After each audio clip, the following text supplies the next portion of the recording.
Hello everyone, welcome to Law Maven Academy. आज से हम लोग कॉन्ट्रैक्ट एक्ट की सीरीज स्टार्ट कर रहे हैं। कॉन्ट्रैक्ट से related law, Indian contract act 1872 से गवर्न होता है। हम जब भी कोई एक्ट पढ़ना शुरू करते हैं तो हम शुरू करते हैं सेक्शन 1 से। सेक्शन 1 हमको तीन चार चीज़ें बताता है, मतलब शॉर्ट टाइटल, नाम क्या है, एक्सटेंड, कमेंसमेंट, एप्लीकेबिलिटी। पहले कहा जाता था it extends to the whole of India except the state of Jammu and Kashmir. मतलब ये कि Indian contract act 1872 Jammu and Kashmir पर लागू नहीं होगा। हमारे कॉन्स्टिट्यूशन में एक आर्टिकल है 370 जो जेएनके को एक ऑटोनॉमस दर्जा देता था। मतलब जेएनके अपने नियम कानून खुद बना सकता है। Indian contract act, partnership act, सोगा लगेगा ही नहीं। लाइक होता था except state of Jammu and Kashmir. लेकिन 2019 में आर्टिकल 370 के अमेंडमेंट के बाद से ये जम्मू एंड कश्मीर पर भी एप्लीकेबल है। मिनिस्ट्री ऑफ होम अफेयर्स ने बाकायदा एक नोटिफिकेशन जारी किया था, order SO 3912 E. SO means statutory order, E means electronic. जितने भी सेंट्रल लॉज जो पहले जेएनके पर नहीं लगते थे, अब वो जेएनके में लगना शुरू हो जाएंगे। 108 सेंट्रल एक्ट्स हैं जो कि अब जेएनके पर भी एप्लीकेबल हैं। जम्मू एंड कश्मीर पहले एक स्टेट था, अभी यूनियन टेरिटरी है। अब बात करते हैं कमेंसमेंट की। Generally people know about applicability date, however it is also important to know the date of enactment. ये एक्ट इनेक्ट हुआ था 25 अप्रैल 1872 को और एप्लीकेबल हुआ 1 सितंबर 1872 से।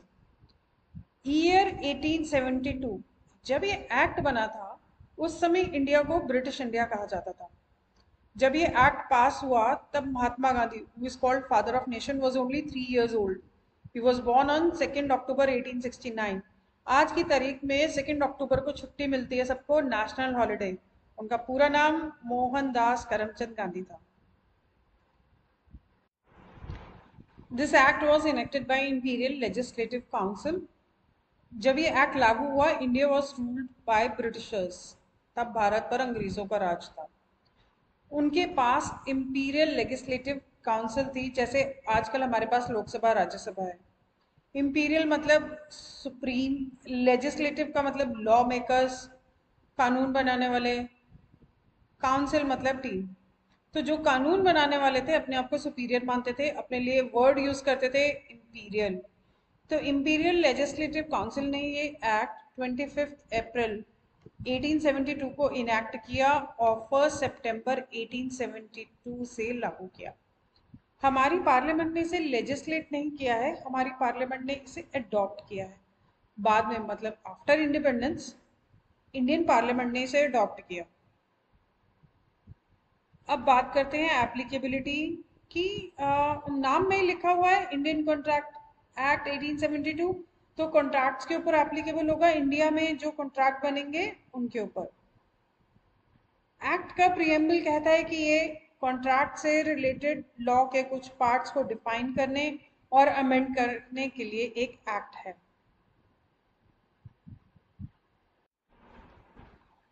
ये एक्ट किसी भी तरह से कॉन्ट्रैक्ट के लॉ पर एग्जॉस्टिव, मतलब पूरा नहीं है। ये लॉ ऑफ कॉन्ट्रैक्ट की सभी ब्रांचेस से डील नहीं करता है। Partnership, sales of goods, negotiable instruments, insurance etcetera से रिलेटेड कॉन्ट्रैक्ट्स को सेपरेट एक्ट्स के थ्रू डील किया जाता है। Indian Contract Act mostly deals with the general principles and rules governing contracts. Initially, Indian Contract Act 1872 को 4 parts में divide किया गया था। पार्ट 1 डील करता है general principles and rules governing contract से। रेलेवेंट सेक्शंस हैं सेक्शन 1 to 75। पार्ट 2 डील करता था contracts relating to sales of goods से, जो कि रिपील हो चुका है। उसकी जगह सेल्स ऑफ गुड्स एक्ट 1930 है। रिपील मतलब to officially make a law no longer valid, किसी कानून को औपचारिक रूप से रद्द करना। ठीक है। पार्ट 3 डील करता है स्पेशल कॉन्ट्रैक्ट से। रेलेवेंट सेक्शन है सेक्शन 124 to 238। पार्ट 4 डील करता था कॉन्ट्रैक्ट्स रिलेटिंग टू पार्टनरशिप से, जो कि रिपील हो चुका है। उसकी जगह अब इंडियन पार्टनरशिप एक्ट 1932 है। प्रेजेंट सिनेरियो ये है कि दो ही पार्ट्स को पढ़ना है, part 1 which deals with general principles of contract and part 3 which deals with special contracts. जब भी कोई एक्ट बनता है तो उसकी कोई वजह होती है, पर्पस होता है। एक लैटिन फ्रेज है पैक्टा संट सर्वांदा, इसका मतलब है agreements must be kept. Indian contract act 1872 is based on this Latin phrase. Simple भाषा में हिंदी में मतलब है जो वादा किया वो निभाना पड़ेगा। इंटरनेशनल और डोमेस्टिक लॉ दोनों में ये एक फंडामेंटल प्रिंसिपल है कि दोनों पार्टीज पर ऑब्लिगेशन है कि वो कमिटमेंट्स को गुड फेथ में पूरा करें। कॉन्सेप्ट क्लोजली लिंक्ड है गुड फेथ के कॉन्सेप्ट से, मतलब parties should act honestly and Fairlie in their dealings with each other and not try to undermine the purpose of the agreement. Parties are expected to fulfill their promises and obligations under the contract to the best of their abilities. Contract act है तो contract की definition से start करते हैं। Contract की definition section 2 clause H में दी गई है। नॉर्मली इसे सेक्शन 2H कहते हैं। डेफिनेशन के बाद जितने भी ब्रैकेट्स रहते हैं वो क्लॉज होते हैं। This H is not subsection, so remember definition के section में clause होते हैं, subsection नहीं। An agreement enforceable by law is contract.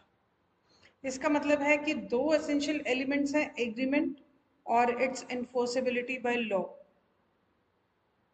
Contract को समझने के लिए हमें इन दोनों को समझने की जरूरत है। एक एग्जाम्पल लेते हैं। A orally agreed to supply goods to B and to receive payments against it. A orally B को गुड सप्लाई करने के लिए और उसके बदले पेमेंट्स रिसीव करने के लिए एग्री करता है। क्या ये एग्रीमेंट है? Yes, it's an oral agreement. अब एग्रीमेंट की डेफिनेशन देखते हैं।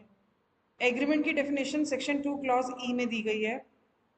Every promise and every set of promises forming the consideration for each other is an agreement.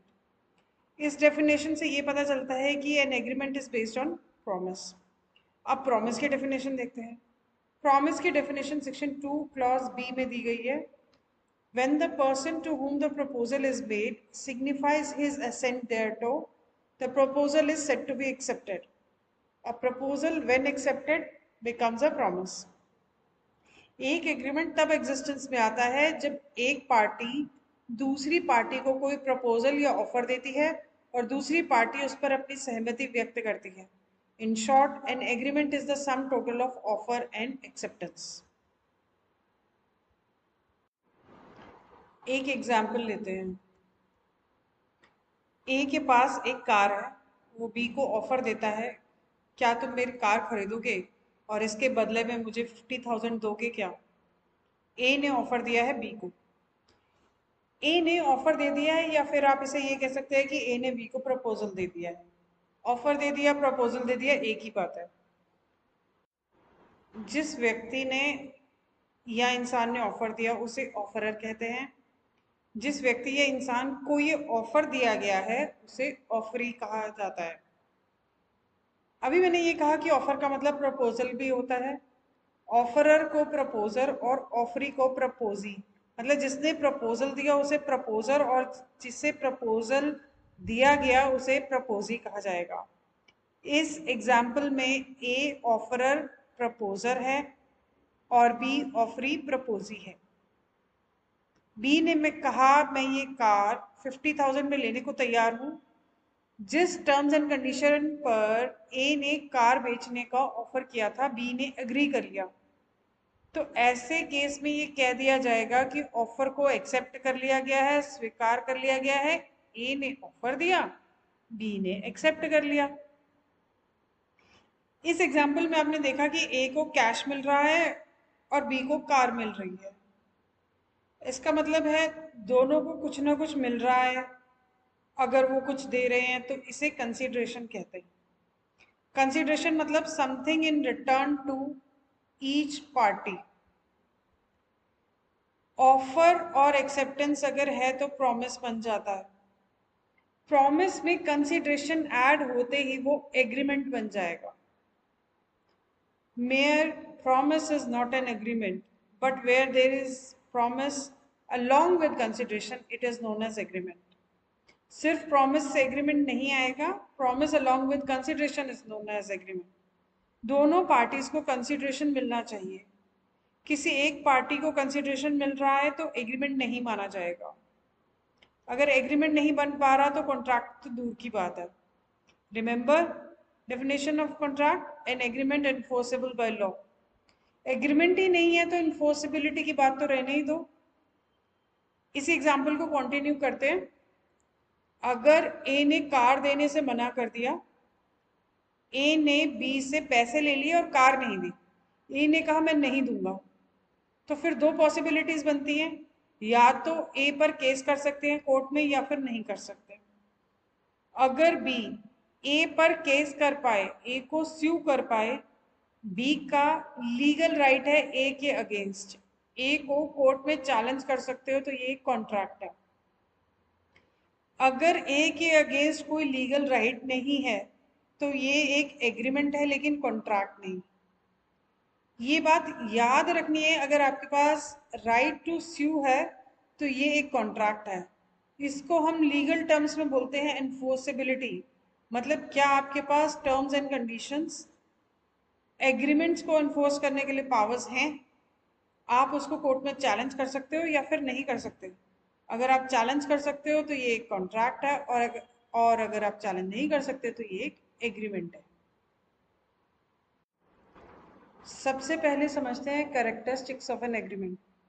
जब भी एग्रीमेंट बनाना है उसके कुछ बेसिक रिक्वायरमेंट है। सबसे पहले प्लूरैलिटी ऑफ पर्सन, कम से कम दो लोग होने चाहिए।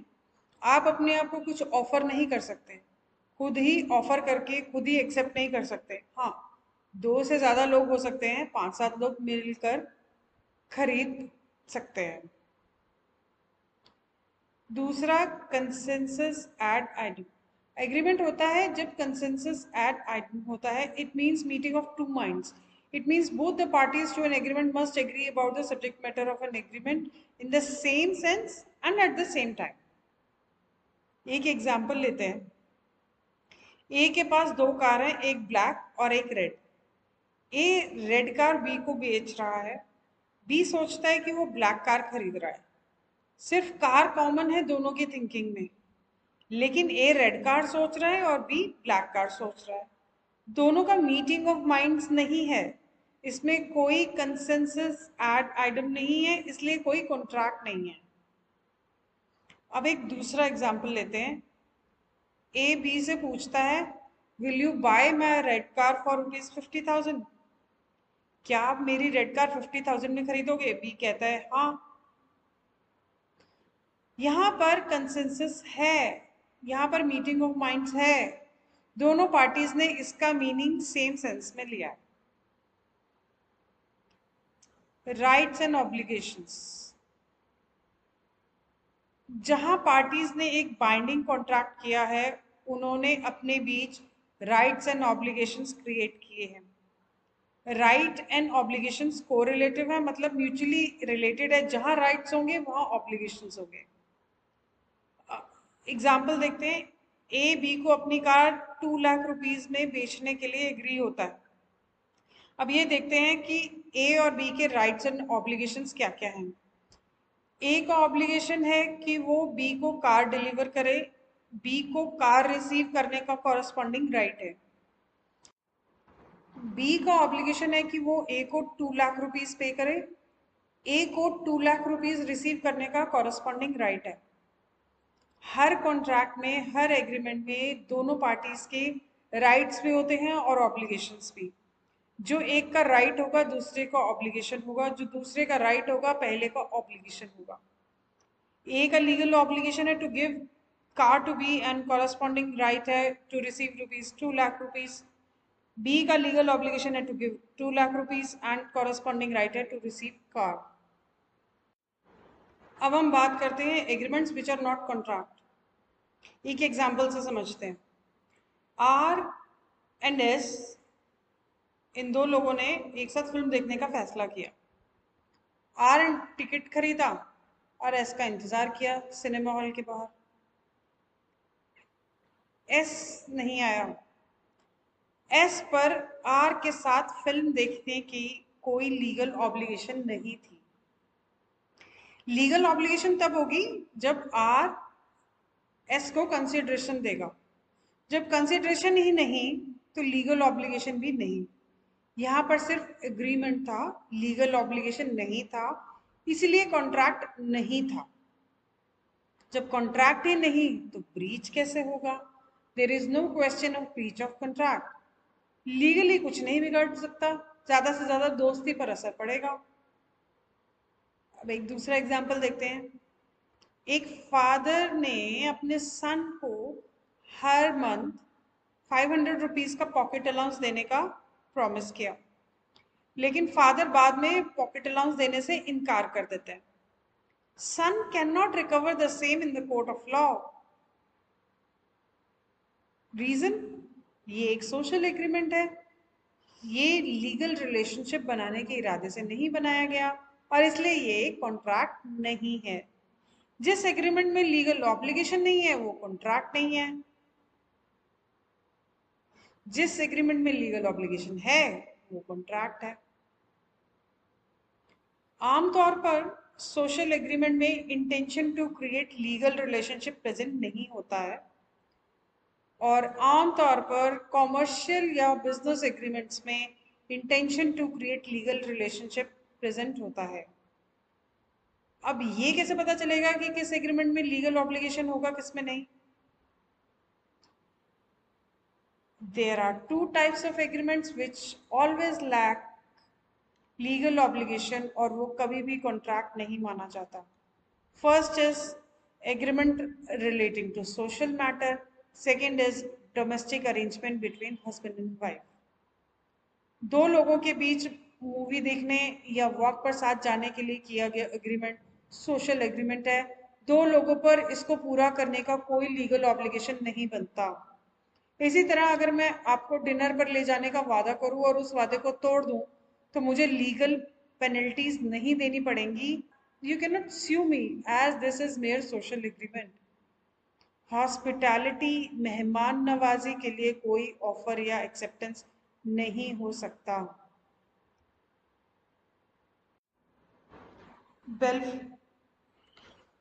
बेल्फर वर्सेस बेल्फर, ये एक लीडिंग केस लॉ है क्योंकि ये केस हस्बैंड और वाइफ के बीच में है, इसलिए केस का नाम है बेल्फर वर्सेस बेल्फर, दोनों का सरनेम।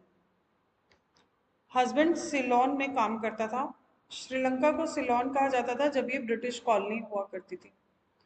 हस्बैंड और वाइफ इंग्लैंड जाते हैं। वाइफ इंग्लैंड में बीमार हो जाती है। वाइफ को खराब तबीयत की वजह से इंग्लैंड में ही रहने की सलाह दी जाती है, लेकिन हस्बैंड को सिलोन वापस आना पड़ता है।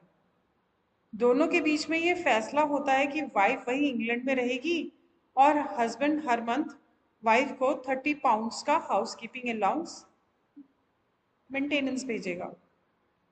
कुछ महीने तक तो हस्बैंड 30 पाउंड्स भेजता रहता है, लेकिन बाद में दोनों के बीच डिफरेंसेस हो जाते हैं और हस्बैंड हाउस कीपिंग अलाउंस देना बंद कर देता है।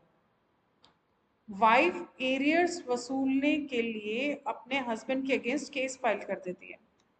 कोर्ट इस केस को डिसमिस कर देता है और कहता है कि दो लोगों के बीच बहुत सारे अरेंजमेंट्स, बहुत सारे एग्रीमेंट्स हो सकते हैं, पर ये ज़रूरी नहीं कि सारे जो अरेंजमेंट्स हैं ये सारे एग्रीमेंट्स कॉन्ट्रैक्ट बने। दोस्तों के बीच में या हस्बैंड वाइफ के बीच में जो भी एग्रीमेंट्स होते हैं वो कॉन्ट्रैक्ट नहीं होते, क्योंकि ऐसे एग्रीमेंट्स करते वक्त दोनों के ही इंटेंशंस नहीं होते कि वो लीगल ऑब्लिगेशन क्रिएट करे।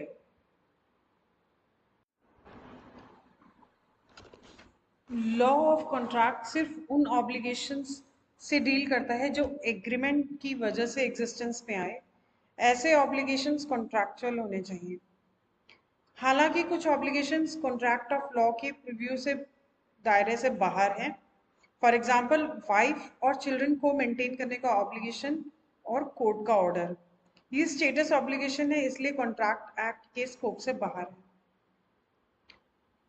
हमने ये जाना कि N agreement enforceable by law is contract. Agreement और एनफोर्सेबिलिटी जब मिल जाते हैं तो कॉन्ट्रैक्ट बनता है। फिर हमने एग्रीमेंट की डेफिनेशन देखी, every promise and every set of promises forming the consideration for each other is an agreement। Promise और सेट ऑफ promises के साथ जब कंसिडरेशन मिल जाता है तब एग्रीमेंट बनता है। फिर हमने प्रॉमिस की डेफिनेशन देखी, when the person to whom the proposal is made signifies his assent thereto, the proposal is said to be accepted। proposal when accepted becomes a promise।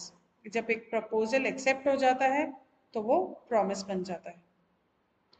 इसको समराइज करते हैं। सबसे पहले आया एक ऑफर, ऑफर के साथ आया एक्सेप्टेंस और बन गया प्रॉमिस और सेट ऑफ प्रॉमिसेस।